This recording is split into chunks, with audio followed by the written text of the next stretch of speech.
आपण मान जरिया ओडिशा राज्य सरकार गोटे घोषणा जरिया आपण मैंने समस्ते जानी जे ओडिशा सरकार अनेक गुड़िए एमओयू अनेक शिल्प संस्था एवं बिजनेस मान सहित दिल्ली रे दस्तखत कले एवं एप्रिल 7 तारिख रे तार घोषणा करथिले। जदि ओडिशा सरकार ओडिशार स्वार्थ पाई एभली काम करती बिजु जनता दल ताकू स्वागत करे, किंतु आमर आशा थिला जे सब योजना विषय जो योजना गुड़िक पूर्वतन बिजु जनता दल सरकार रे माननीय मुख्यमंत्री श्रीयुक्त नवीन पट्टनायक नेतृत्व में होता से विषय सत्य कही एवं से विषय जदि तथ्य ओडिशा सरकार दे थाते ताले भल होता। ये जो एमओयू गुड़िक साइन है ता भीतर गोटे एमओयू होची जोटा इंडियन ऑयल कॉर्पोरेशन सहित जोटा भारतीय पब्लिक सेक्टर ऑर्गेनाइजेशन ता सहित गोटे पारादीप ठारे नाफ्ता क्रैकर यूनिट रो एस्टाब्लिशमेंट पाई गोटे एमओयू साइन है।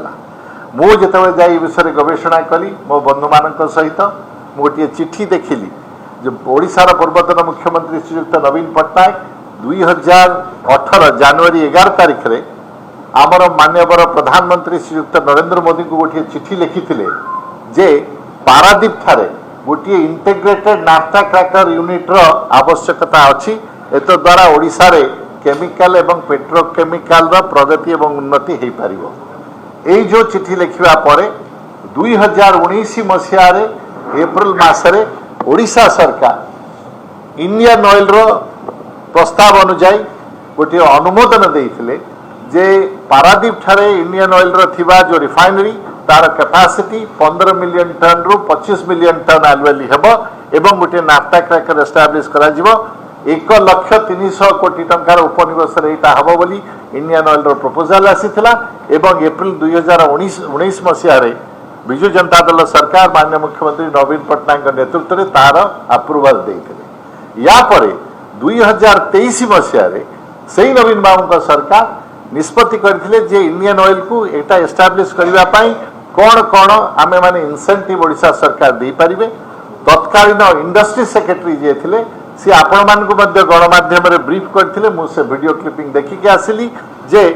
ओडिशा सरकार 2023 रे कोन देबे इंसेंटिव आईओसीएल को से विषय से घोषणा करथिले। तेणु मु जहा देखुची यार अर्थ मु बुझी पारुनी जे आमर वर्तमान भारतीय जनता पार्टी रे ओडिशा सरकार नवीन बाबू करिथिबा काम को द्वितीय थर एमओयू साइन करी एबडी घोषणा करी काहे न कहउचंती